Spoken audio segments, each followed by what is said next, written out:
questions may not be valid for you, so just answer however much you can. Okay. Question 1, I sent you the list of the questions. So. Could you please tell me a little about yourself and how you got started in the organization and how you got where you are today? Well, my name is Joanna McBride. I have had a long career in academia, and at 59, my position at Miami University was done away with. So rather than accept a different position at Miami, I decided to look elsewhere. And so I'm sort of semi-retired. I was looking for a part-time position that had heart, and I found this one, and it suited me quite well. I have also besides administrative skills, I have a degree in fashion merchandising. Wow. So it worked out to work in the store. I haven't put that to use for many years, but in the 80s, I was the visual merchandising manager at Elder Beerman. So, really? Yeah. Cool. So I've had lots of different lifetimes, so to speak, in the work world. And so that's where I am now. I'm here now, and I'm enjoying myself. And here is at Girl Scouts of Central Indiana. You are the shop manager and the office manager. Thinking about your role in the organization overall, what are the top three responsibilities that you must fulfill every day or every week? I think customer service is probably number one, and merchandising. I'm always needing to go around through the store and add things or change things. And then management. And then you guys also order for customers if they requested off of Girl Scouts of America, right? Could you please tell me a little about each one, and would you consider each of these responsibilities to be a traditional role in your jobs? I think so. The management is not so much of personnel as it is of the building and the everything that needs to be done to keep the building going and all the supplies and all of that. The customer service is pretty wide. It's not just people that come in to shop. It's anybody that comes in or calls. And I also schedule the building for different uses.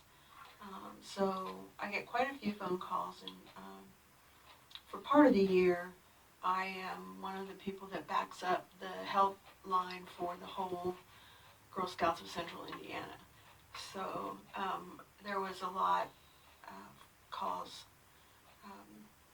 that I had to learn how to field, Right. But that was great fun. So customer service is probably the biggest one. And then, just sort of managing the day-to-day needs of the building and managing the shop, which includes, inventory control and ordering and all that kind of stuff, that when we have something somebody wants that we don't have, or we don't have the right size, I can take care of all of that. And then merchandising is probably the most fun for me, because I get to make little displays and move things around and group them in different groups so that people see them. Sometimes they say, "Oh, have you had this for a long time?" And I'm like, "Yeah, well, I never saw it until you put it here." So that's always fun. Over the years that you've been in your organization, it could be Girl Scouts, you could use another example in another field, seeing how you were at Miami for a while. Have the duties of a leader changed significantly? Why or why not? And please explain in detail.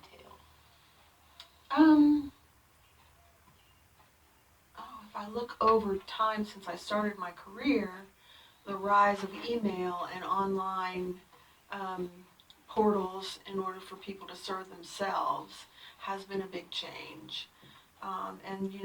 Initially we were printing catalogs because I was at Earlham School of Religion and Bethany Theological Seminary as their registrar before I went to Miami. So we were printing physical books. Wow. And then we went to an online catalog. And so that's a big transition. that's taken place during my work life. At Girl Scouts, I've only been here a year, and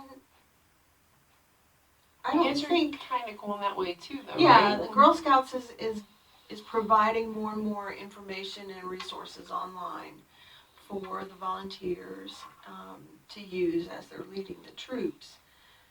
But I've seen some changes sort of um, over the last year because we got a new CEO. And so she did a big employee survey, and then she has been addressing things that came up in that survey. She created a committee system to help address some of those things, and I've served on a committee. Wow. And so there's been lots of things changing, and a lot more communication, and I think it's been pretty open communication, not, well, here's a little slice of what you can know, but, pretty open. That's So good. I think that's really good, and I think that employee morale has gotten better. There's also been some restructuring in upper management levels as people left or retired. She's changed a number of positions, and it continues to do that as people leave. So I think that's good because one reason she's doing it is financial, and to be more responsible with our finances and to address the needs of the organization now. It's a pretty fluid organization, as things go, because we're involved with people and cultures and change, and so we have to keep changing as we go along. Cool. In your role, who do you consider your customers to be? You've already talked about that a little bit. Do you interact directly with the senior managers in your organization? And do you interact with the people who buy the organization's products, etc.? And I don't think there's stakeholders in this. There actually is. Is there? Yeah, I think volunteers are stakeholders. Okay. And the Girl Wouldn't Scouts. have thought about it that way. Yeah. But the Girl Scouts themselves are stakeholders, community members who interact with us in whatever role. Some are donating time, some are donating goods, some are partnering with us from their organization. Those are all stakeholders. And then, of course, the board members and the donors. think about that. Yeah. And yeah, I interact with all of those, or a lot of those people, either in the shop or on the phone or by email. Yeah, you kind of talked about that a little bit, so Yeah. that question pretty much got answered. Yeah. Because you deal with everybody, and then you said you did the hotline Mm-hmm. for everybody in Central Indiana. 45 counties, yeah. And that's a large Yeah. section. And I also do interact with people in upper management, senior managers, particularly through my committee work. Okay. So on Wednesday, I'm going to go and with another lady from our committee, give a presentation to the management team Cool. about we're implementing a mentoring program. Okay. So we're informing them about what that looks like and what changes are going to have to take place and that sort of thing. So what, like a little CIS or? It's for new staff. Okay. And there will be 90 days that they'll be paired with a mentor. Oh, cool. And every other week they'll have a phone conversation, or if they're nearby, they can have it face-to-face. But since we have people in regional Everywhere. places, and your mentor might not be in the same place you are. And, there's helping them with sort of getting to know the organization, getting grounded, finding out where things are. I actually like that program Yeah. instead of just being thrown in and Exactly. Yeah. you deal with it and Right. And we are here, but right. Or having to run to whoever you can catch to say, where is this kept, or where, and our committee has also created a new staff passport, which is a booklet of information. Will be more helpful. that's helpful. Yeah. That's great. Mhm. How does your organization define strategy? I'd say planning. Planning. There's a lot of planning in Girl Scouts, Mhm. I'm sure. What are the components that are present or take place when your organization does strategic thinking and planning? Is this process handled by individual, a team, or via another approach? Well, I think the issues and our research and the possibilities for addressing the issues based on our mission and our resources and our culture. Um, and then those are sort of all the components that we have to bring together. And then usually there's teams that work on something, and I would say the committees are certainly part of those teams. And they have to come up with proposals, and then it goes to the management team for approval.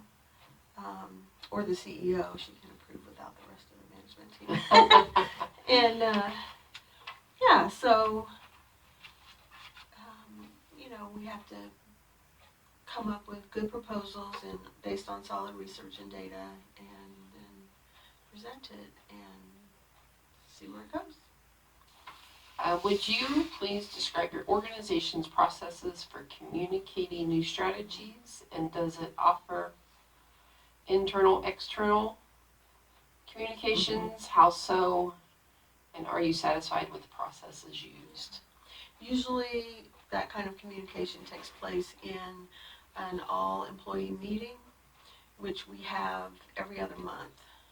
And then we also have a weekly newsletter that's in-house, so it's just for the employees. And then the external communications usually come through the community engagement managers to the volunteers, or the people that, like, say if you have a group that meets in Boys and Girls Club, a troop, then either the troop leader would communicate with them after hearing from the CEM, or the CEM would communicate with them as well. And then also it would be reflected on the website at the same time. So it's verbal and in writing. And it may be in writing by email or on a Facebook site from the CEM as well. When you say the employees meet and there's a newsletter, is that how many counties? 45. All 45 counties from every service unit and headquarters, and everybody getting all together and doing all that. That's great. Right. And then do you guys do individual things as service units? Well, I know the service people that work with the service units specifically will usually attend the service unit meetings, or if they have something special, they'll go to the service unit meetings. But like, as far as shop staff, we have our own meetings. So all the people that work in a shop usually we'll have our meeting before or after the all employees meeting, because we'll all be in Indianapolis that day. And so then we'll talk about shop specific things. Okay. And our committee meetings we did by there would be a group in Indianapolis that were all there, and those of us who were in other places would be on a webinar format, and we could hear them all and see the same slides they were looking at and everything. Well, at least you didn't always have to go to Indianapolis. Right. How do external factors such as competition, Boy Scouts of America, the environment, government regulations, the state of economy, social norms, cultures, influence how your organization's strategies are developed and executed? Well, those are all issues that we would have to take into account, and that may cause us to need to re-plan or re-strategize, or come up with a new strategy because the situation has changed. Right. So like if the economy is low, you're going to probably get lower girls joining and less volunteers, because I think we would have more girls joining and using the scholarship for memberships and for uniforms and things. I would hope it wouldn't make our number of girls go down. Well, that's good. Yeah. And then how does How do you compete with Boy Scouts? We talk about what we have to offer, Mm-hmm. and we stress that it is the best thing for girls because research will show that when it's a mixed group, the girls will defer to the boys and let the boys have the leadership roles. So Girl Scouts and other all-girl organizations are certainly better for the development of the girls because they don't have that competition with the boys and that sort of societal structure that pushes them to step back and not become leaders. But Girl Scouts has such a well-developed leadership training that, unless I could compare the programs of other girl-only organizations, just generally I would say the leadership training here and the learning model is so good for girls. And I was a Girl Scout, so I learned it too, and I'm still really comfortable doing a lot of things outdoors. Right. Yeah. I was never a Girl Scout, Mm-hmm. and then just my daughter needed a Girl Scout troop. She begged me for 2 years. Her cousin was a Girl Scout since Daisy's all the way up to 12th grade, and she said, "Mommy, I want to be a Girl Scout. I want to be a Girl Scout." I couldn't find a troop. There was no troops available in the area. Yeah. Ohio wouldn't take us because we're in Indiana school district. Oh. So just said, heck with it. Hey, I need to start a troop. Mm-hmm. Started with 1, worked my way up to 9, and now we're down to 3 again. It fluctuates. So. Yeah, I think all of the troops do that. But I'm content with my 3 little girls. Mm-hmm. How do internal factors such as budget, staffing, core competencies, company norms influence how your organization's strategies are developed and executed? I think some of those factors like budget and staffing contribute to the issues that we have to address in our planning. But I think sort of our culture and core competencies certainly would affect the way that we plan to hire, and B, in the continuing education that we offer, and sort of the growth of individuals that are on staff, things that we plan to offer. And so that's one set of plans that, or strategies that most people don't think about. Right. Yeah, but it's a big part of job satisfaction and employee morale. I think when you feel cared about by the company, that the company is going to educate you with something it needs you to do instead of just saying, you need to do this, figure out how. That doesn't work. Yeah. And yet, so many companies do it. Yes, they do. Number 9, still, is differentiation a concern for your organization? And if it is, excuse me again, how does this topic contribute to the development and execution of a strategic plan? Well, that differentiation is an issue, particularly with the Boy Scouts. We have some slogan-type merchandising that we've instituted, like the little window clings that say, if your girl wants to be a scout, make sure she's a Girl Scout. Right. And we also have T-shirts that say that. And, just in general, it's not a big, let's go to war with the Boy Scouts kind of thing. It's more just let's continue to say what we have to offer and why it's good and why it's better for girls. Right.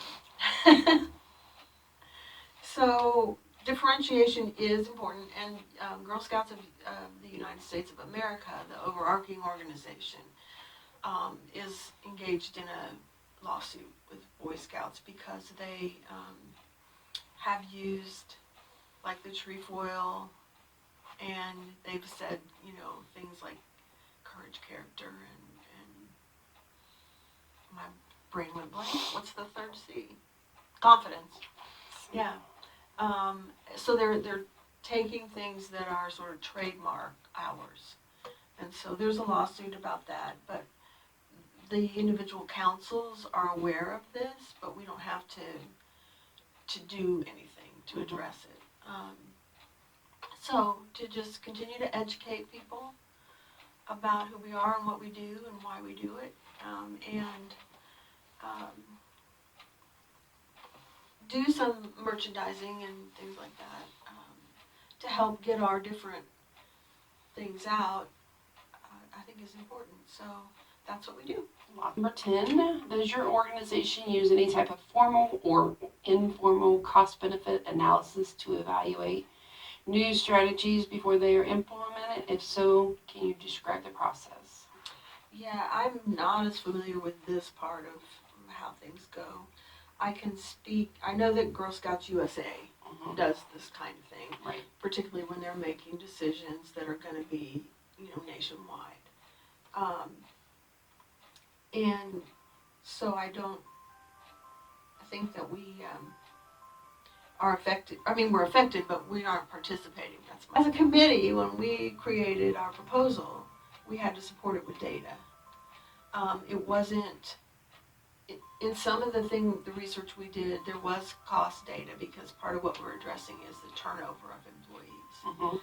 And so, if you're continually getting new employees and having to educate them, it's more costly than if you keep an employee for a long time. And so there is that cost and benefit piece of what we did. But we didn't crunch big numbers on it. We just said it shows, the research shows that,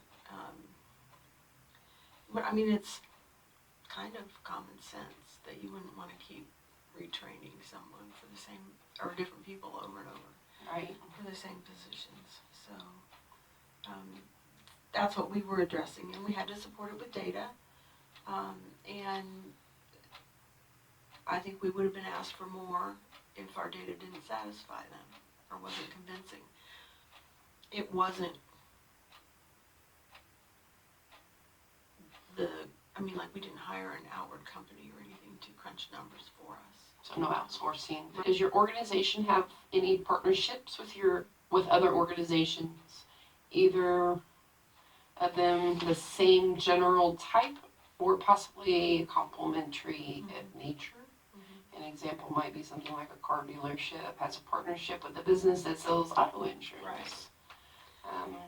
So do you have any? Yeah, we do. We have, for instance, there was an event in Indianapolis where the microbreweries were pairing Girl Scout cookies with particular beers they were making. And so then there was a joint tasting event. So they got publicity and we got publicity. And, that kind of thing happens. With exactly that thing there. I've seen it on the website. And Oxford, Ohio does a wine tasting every summer or something like that. So I turned it into Powers Up, somewhere, I think it was Kate who would send it to. Right. And she's like, this is a great idea. I'll bring it up to somebody is in charge of that. Yeah. So maybe there'll be an event in Oxford. Cool. Yeah. And then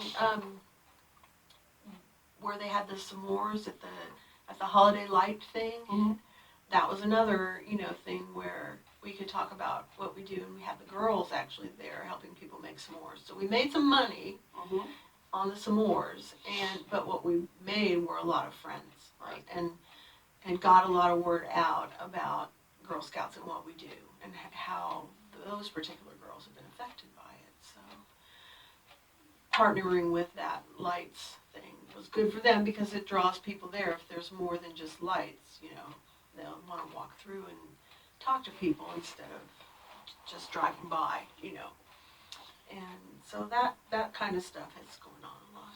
Then I use Kohl's Cares through, and my Girl Scout troop partners through them to raise money for the girls. And sometimes it's $500. Most times it's $500 for each event.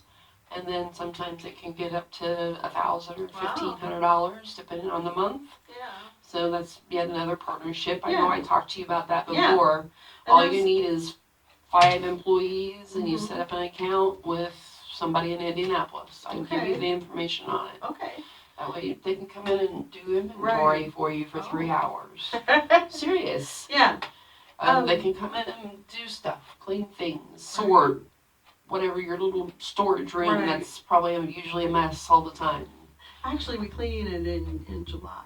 Right. I just remember Jessica got in there one Right. day and she's like, oh my God. Yeah. It stayed pretty straight since she cleaned it out, though.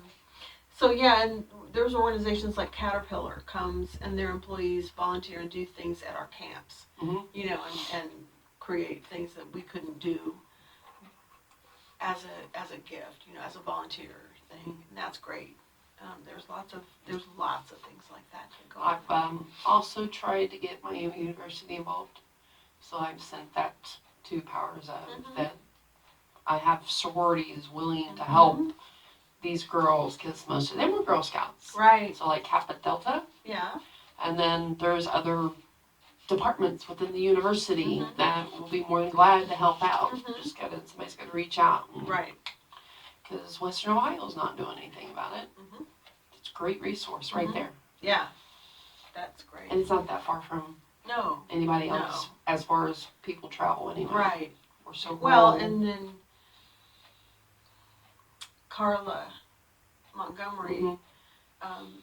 you know, I know her church is in Oxford. Oh, does she go to So, church? Yeah.